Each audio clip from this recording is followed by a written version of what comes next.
Welcome to Life Stories, where one woman walked into a billion-dollar mansion and walked out with nothing except her dignity.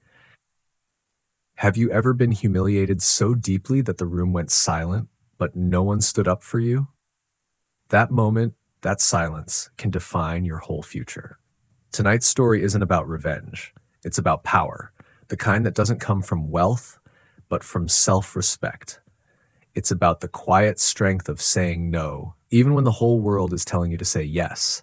And what if that no didn't just change your life, but shattered an empire? Stay with us, because what begins with a glass of champagne ends with a global reckoning, and a truth that just might break your heart. Let's begin. Naomi Carter stepped out of the black Lincoln Town Car with a grace that commanded silence. The driveway of the Wexler estate stretched before her like a marble red carpet, lined with supercars glinting under the setting California sun. Her tailored white suit, crisp against her radiant skin, swayed with each purposeful step. In her world, image was armor. And tonight she was walking straight into a lion's den. The Wexler family's annual winter gala was more than just a party. It was a declaration of dominance. Old money, whispered legacies, political favors sealed over bourbon and rare cigars. Naomi knew the stakes. Her tech conglomerate, Nova Systems, had been negotiating for months with the Wexlers for a partnership that could rewrite the future of cloud infrastructure across Europe. $900 million, one signature away. But it wasn't just about numbers, it was personal. She'd built Nova from a studio apartment in Atlanta, funded by secondhand servers and sleepless nights. She'd had to fight harder, speak louder, prove smarter. Tonight was supposed to be her arrival. Not as a guest, not as a black woman in a white room, but as an equal, a force. Still, as she passed through the estate's towering oak doors, eyes trailed her like spotlights, calculating, dissecting. Murmurs followed her, soft and slicing. Near the grand piano, Chase Wexler, the heir apparent, spotted her. His smirk was immediate, practiced.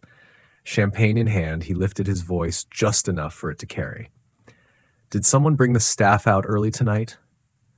A ripple of laughter scattered across the hall. Polite, cold, cutting. Naomi's breath caught for only a second. She'd been blindsided before, but never like this. She searched the crowd for someone, anyone, to step forward. Everett Wexler, the patriarch, remained seated at the head of the table, unmoved, sipping from his tumbler like he hadn't heard. But he had. They all had. Naomi's dessert had just arrived, an ornate tower of spun sugar and gold leaf. She never touched it. She stood, smiled politely, and walked out. Outside, the night air stung less than the silence inside.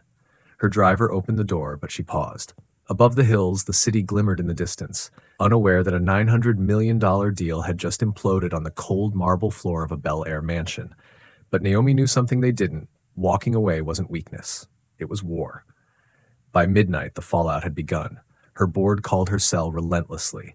Texts from her CFO warned of panic. Investors needed reassurance. Her VP, Sarah Mitchell, messaged only one line: "You didn't deserve that." Naomi hadn't responded. She couldn't. Not yet. In her high-rise downtown, she stood by the floor-to-ceiling windows, phone in hand, jaw tight. She thought about calling the chairman, about apologizing, about salvaging what she could. But as she looked out at the city, she remembered something her mother used to say in the tight evenings of her childhood: "Don't ever shrink so others can feel tall." By dawn, the clip had surfaced, shot from behind a wine chiller by a server. It captured Chase Wexler's smirk, his words, the laughter. By noon, it had over 8 million views. By dusk, "Respect is Priceless" was trending in 15 countries. That night, Naomi sat alone in her office as her team huddled in crisis meetings. But she wasn't in crisis. She was calm, resigned, focused. Because buried beneath the sting of insult was something far more dangerous: conviction. Sarah barged in, breathless. "You need to see this." She handed Naomi a printed proposal. Sterling Global, a rival to the Wexlers, a bigger name, a better offer. They wanted a partnership. Now, Naomi scanned the document, then another, and another. Offers flooded in. Companies that had once tiptoed around her name now came bearing respect, not just money, and not just because of the scandal, but because she had said no, because she had walked out. As Sarah gathered the papers, her voice lowered. "You know what this means, right? You could win, bigger than we ever imagined. Naomi nodded slowly. But her eyes remained on the city beyond the glass. I'm not here to win, she whispered. I'm here to prove it never should have been a fight. What would you choose if your self-worth clashed with a once-in-a-lifetime opportunity? Have you ever stayed silent when you should have spoken, or spoken when the world wanted your silence? Because tomorrow Naomi Carter won't just face the board, she'll decide the future of her company, her name, and the line no one dared draw before. The boardroom at Nova Systems was dead silent, yet tension screamed in every corner. Naomi Carter stood at the head of the long table, flanked by glass walls that overlooked the Los Angeles skyline. The early morning light cast a soft glow across the room, but there was nothing soft about the faces staring back at her. Tight jaws, furrowed brows, impatient fingers tapping designer watches. The chair of the board, Leonard Marks, leaned forward slowly, folding his hands in front of him like a man preparing to deliver a sentence. Naomi, he said, voice low but cutting, I hope you understand that walking away from the Wexler deal has already wiped 32% off our projected market valuation. We need damage control, not moral grandstanding. Naomi's spine was straight, but her hands tucked beneath the table, clenched tightly. She had anticipated this. All of it. The panic. The fear. The disbelief that integrity could hold more value than $1 billion check. She looked around. Peter, the CFO, wouldn't meet her eyes. Margaret Lewis, the oldest board member, wore a look of tired disappointment, and even Sarah, her loyal VP, sat in silence, her gaze unreadable. Naomi drew a breath. I understand what's at stake, she said evenly, but we don't get to talk about ethics in our branding, about empowerment in our TED Talks, and then fold the minute it costs us something. Leonard scoffed quietly. That's idealism. Business doesn't run on idealism, it runs on capital. Then maybe it's time we change how business is done, Naomi replied, her voice sharp but not loud. Because if we let people like Chase Wexler get away with this, if we let ourselves get away with it, then we're no better than the systems we claim to disrupt. Peter stood abruptly. And what happens when our competitors exploit this weakness? When our shareholders revolt? When 300 employees lose their jobs because you chose pride over pragmatism? Naomi didn't flinch. This isn't about pride, it's about precedent. But the words echoed in her own mind even as she said them. Was it about precedent, or was there something deeper, something older, boiling beneath her skin? She wasn't just angry at Chase Wexler.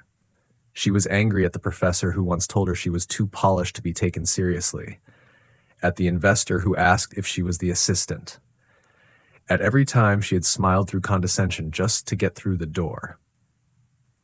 This wasn't just a moment. It was a reckoning long overdue. Margaret leaned forward, speaking softly but with weight. Naomi, I marched in the 60s. I know what you're fighting, but sometimes we win by getting in the room and staying. Not by storming out. Naomi's voice broke before she could hide it. I didn't storm out. I was thrown out, just politely. Her jaw tensed. And if we accept a seat at a table that insults our presence, then we're not winning. We're just being tolerated. The room quieted again. Sarah finally spoke. There's something else, she said carefully. We've received a confidential inquiry from the Department of Labor. Someone filed a complaint against the Wexler Corporation for discriminatory hiring practices, years worth of it. It's not public yet, but if it leaks, everything shifts. Naomi blinked. What? Sarah nodded.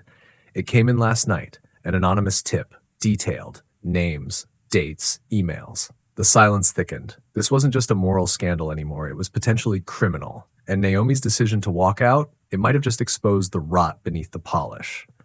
Leonard's tone changed. If that complaint goes public, we'll be seen as prophetic, ethical, brave. But if it doesn't, we'll be painted as impulsive. You'll be painted as impulsive. Naomi stared at the table, torn. Her principles had led her this far, but now they intersected with risk in a way she hadn't prepared for. If she moved forward, she'd be gambling her entire legacy on a story she couldn't yet verify. If she hesitated, she might lose the momentum that had finally given voice to everything she'd endured. Later that afternoon, Naomi sat alone in her office. Her reflection in the glass was sharp, almost foreign. She remembered her father's hands, scarred, calloused, always building something from nothing.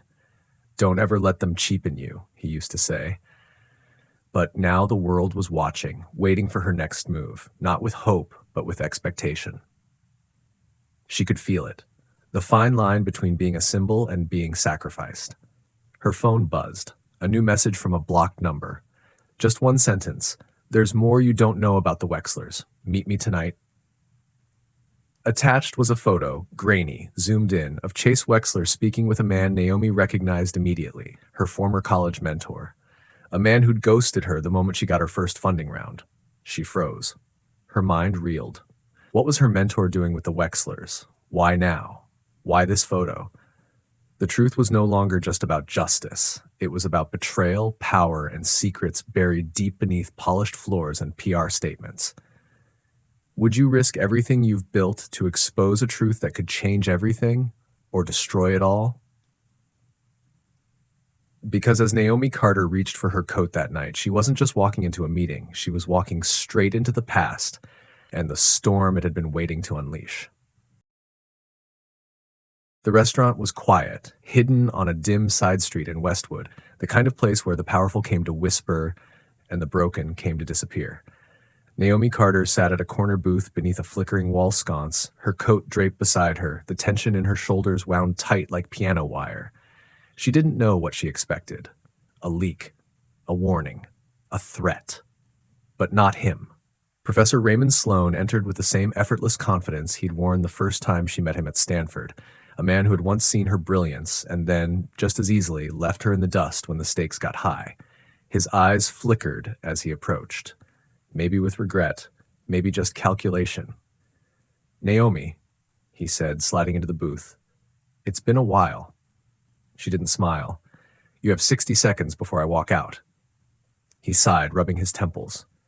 "They approached me 6 months ago, the Wexlers. They wanted a front, someone credible, clean, respected, someone to help them funnel capital into a tech venture under Nova's name, yours." Naomi blinked. "Why?" "Because your name has reach, integrity, and because they knew your company was vulnerable to acquisition. If the deal had gone through, you would have unknowingly signed away controlling interest." She felt the air leave her lungs. "You're telling me this now because the only reason it didn't happen is because you walked away." Naomi stared at him, the pieces rearranging violently in her mind. The insult at the gala hadn't just been arrogance, it had been intentional. A provocation. A trap. If she had swallowed the humiliation, signed the deal, they would have owned everything. Her technology, her story, her legacy, and turned it into something they could profit from, erase, reshape. Raymond leaned forward. "I walked away from you once. Naomi, I won't do it again. I've forwarded everything to the Department of Justice. Emails, contracts, hidden clauses. The press doesn't have it yet, but they will." For a long moment, she said nothing. Then quietly, "You were the one who told me back then that ethics were a luxury for people who'd already won." He looked down, ashamed. "I was wrong." Later that night, Naomi stood alone on the balcony of her apartment. The city stretched wide and indifferent before her. Below it, headlights blurred in motion. Behind her, her phone buzzed nonstop, calls from lawyers, journalists, her board. It was all unraveling, and yet it finally made sense. Every scar, every silence, every moment she'd bent herself into a version the world would find more palatable. It had all been leading here. And they had almost stolen it all with a signature and a champagne toast.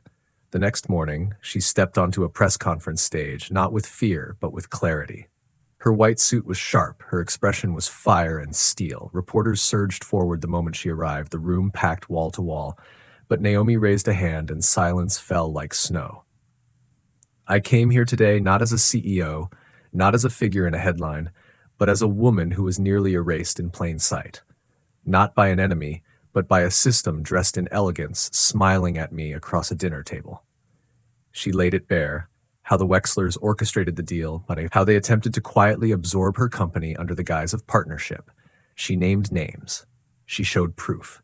She didn't weep. She didn't falter. She simply told the truth. The video of her speech spread faster than the scandal ever had. It reached places she would never go. to classrooms in Georgia, offices in London, boardrooms in Sao Paulo, and to the quiet eyes of young black girls who had dared to dream and been told to be quieter, softer, smaller. Naomi didn't give them advice, she gave them fire. But power, even when exposed, does not go quietly. Within 48 hours, the Wexler family denied everything. Legal threats poured in, online trolls surfaced like cockroaches. But for once, Naomi wasn't alone. Thousands spoke up, marched, posted. Competitors pulled out of Wexler deals. The Hartley name, once untouchable, was now synonymous with deceit. Weeks later, in a quiet ceremony without press, Naomi signed new partnership deals worth nearly double the original offer. This time, she chose who sat at her table. She established the Carter Integrity Foundation, funding scholarships and incubators for minority-led startups across the country. Not because she owed it to anyone, but because she'd survived the fire and still remembered what it felt like to be cold. And then, one evening, months later, as autumn settled gently across the city, Naomi received a letter. Handwritten, no return address. Inside, only 2 lines. Thank you for showing the world what dignity really looks like. You didn't just walk away, you made a road for the rest of us. She stood there a long time, the letter in her hand, tears in her eyes, not of sadness or triumph, but of something quieter, a reckoning, a release, maybe even peace. She folded the letter, placed it in the drawer beside her father's old journal, and turned toward the window. The city below shimmered like a galaxy, and for the first time in years, Naomi Carter allowed herself to rest, not because the fight was over, but because she had chosen to fight on her own terms, and won something greater than control. She had kept her soul. How did this story make you feel? And what would you have done in Naomi's place? Comment 100 if you felt moved by this story. Where in the world are you watching from? Share this video with someone who needs a reminder that dignity is never up for negotiation. Thank you for watching Life Stories.